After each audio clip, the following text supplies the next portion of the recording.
Good evening everyone. మొదటగా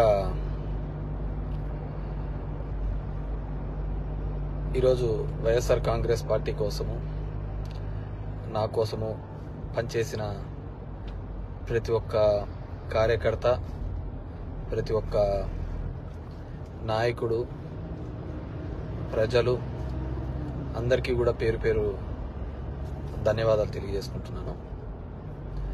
it's a big question. And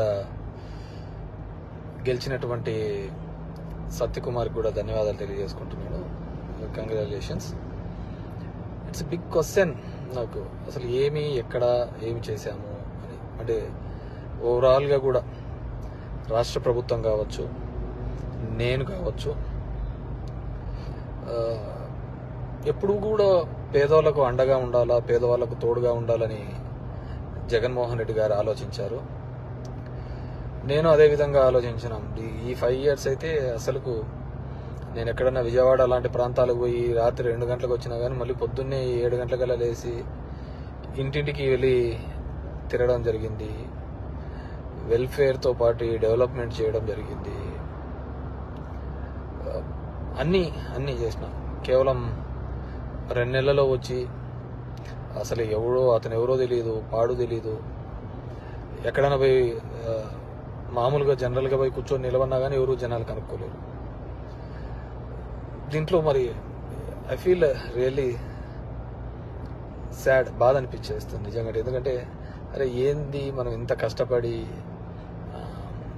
మగ్గమ్మ వాళ్ళు suicide చేసుకుంటే ఎంటబడి భిక్షాటం చేసి డబ్బులు ఇచ్చినాము, నీళ్లు లేక అల్లాడిపోతుంటే తాగునీళ్ళు ఇచ్చినాము, రోడ్లు లేదంటే రోడ్లు ఇచ్చినాము, ఎన్ని కావాలన్నీ చేసినాము. So I feel really very bad.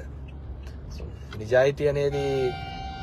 నిజాయితీగా ఉంటే సరిపోదు, కేవలం అబద్ధాల మీదే బతుకుతేనే బాగుంటుందనే ఆలోచన ఉందేమో తెలియదు. కానీ మనం అది ఆడలేకపోయినాం. ప్రతిసారి కూడా ఇంటికి వచ్చిన ఎవరికే కానీ ఇబ్బంది పెట్టకూడదు, న్యాయం చేయాలనే ఒక ఆలోచన ధోరణితోనే పనిచేసుకుంటూ రావడం జరిగింది. కానీ దురదృష్టం, అదే జగన్మోహన్ రెడ్డి కూడా అంతే. మొట్టమొదటిసారి ఒక నాయకుడు పేదవాళ్ళకు మేలు జరగాలి అని ఆలోచించాడు. మేబీ సంక్షేమం ఎక్కువగా చేసి ఉండొచ్చు, ఎప్పుడు లేనంత. అంత మాత్రాన అభివృద్ధి జరగలేదు అనేది మాత్రం అబద్ధమే కదా. మీ గ్రామాల్లో ఉన్న సచివాలయాలు కావచ్చు, హాస్పిటల్స్ కావచ్చు, అసలు అవినీతి లేకుండా జరగడం ఏంది? ఇంతకుముందు ఏ విధంగా ఉండేది, ఇప్పుడు ఏ విధంగా ఉండేది, వాటిని కూడా చూడలేకపోవడము దురదృష్టకరమే అనుకోవాలి. సో ఏదేమైనప్పటికీ కూడా నేను దగ్గర ఒక పోస్టల్ బ్యాలెట్తో చూసుకుంటే 2600 ఎంతతో ఓడిపోవడం జరిగింది. ధర్మవరం పట్టణంలోనే ఎప్పుడు నేను నిరంతరము ఎప్పుడు అందుబాటులోనే ఉంటాను. అయినా కానీ తెలుసు మరి ఏమి వాళ్ళకు నచ్చిందో, కొత్తగా వచ్చింది, ఏమి నన్ను ద్వేషించినారు. ఏదైనప్పటికీ కూడా ఇది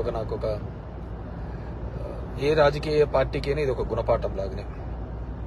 ఎందుకంటే ఇంతకుముందు జగన్ రెడ్డి గారు ప్రెస్ మీట్లో చెప్పినట్టు అంతమందికి ఒక మేనిఫెస్టో చెప్పి ఆ మేనిఫెస్టోలో 99% చెయ్యాలి అనే ఆలోచన.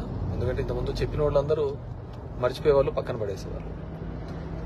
సో దానికి కన్నుంచావు చాలా ఉన్నాయని చెప్పి అబద్ధాలు అనే దాంట్ల మీద ఈ టైటిలింగ్ యాక్ట్ అంటారు, ల్యాండ్ టైటిలింగ్ యాక్ట్ అంటారు, ఇది అంటారు. అరే కొద్దిగా కామన్ సెన్స్గా ఆలోచించారు. గవర్నమెంట్ ఇచ్చిన ఇంటి పట్టాలకే రిజిస్ట్రేషన్ డాక్యుమెంట్లు ఇచ్చినాడు. గవర్నమెంట్ ఇచ్చిన ఇంటి పట్టాలకే రిజిస్ట్రేషన్ డాక్యుమెంట్ ఇచ్చినాడు. అది కూడా మాట్లాడితే ఎట్లా? గవర్నమెంట్ ల్యాండ్లకే రిజిస్ట్రేషన్ చేపించి ఒరిజినల్ పత్రాలు ఇచ్చినాడు. మీ భూములు జగన్ రెడ్డి తీసుకుంటాడంటే ఎలా నమ్మగలిగిన? అది ఒక కారణం అయ్యింటే అది ఎలా నమ్మగలిగినారో ఏమో కానీ అర్థం కావట్లే.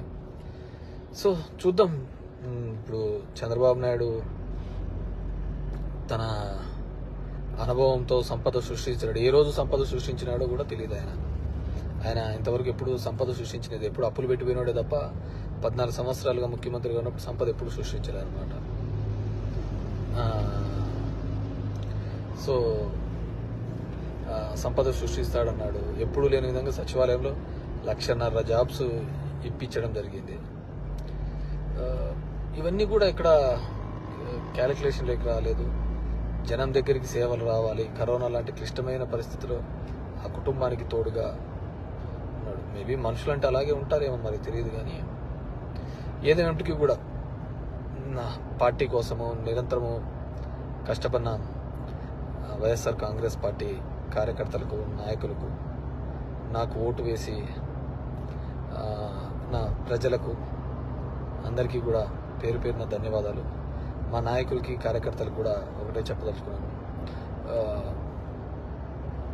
ఊర్లో చిల్లర అన్నీ కూడా చేస్తూ ఉంటారు. కానీ లెక్క ఎప్పటికీ తప్పదు. లెక్కలు ప్రతి ఒక్కరు ఉంటాయి. కాబట్టి అందరూ కూడా సమన్వయంతో ఉండండి. మనం ఎవరికే కానీ చెడుపు చేసినది లేదు, ఇది లేదు. మన గడప శత్రువు తొక్కినా ఆ శత్రువుకు మంచి చేసేది తప్ప చెడు చేయలేదు అనమాట. సరే, కొన్ని అనివార్య కారణాల వల్ల మనం ఓడిపోయి ఉండొచ్చు. ఏదైనప్పటికీ కూడా నాకు మద్దతుగా నిలబడిన అందరికీ కూడా, ప్రతి ఒక్కరికి కూడా పేరు పేరున ధన్యవాదాలు తెలియజేస్తున్నాను. Thank you.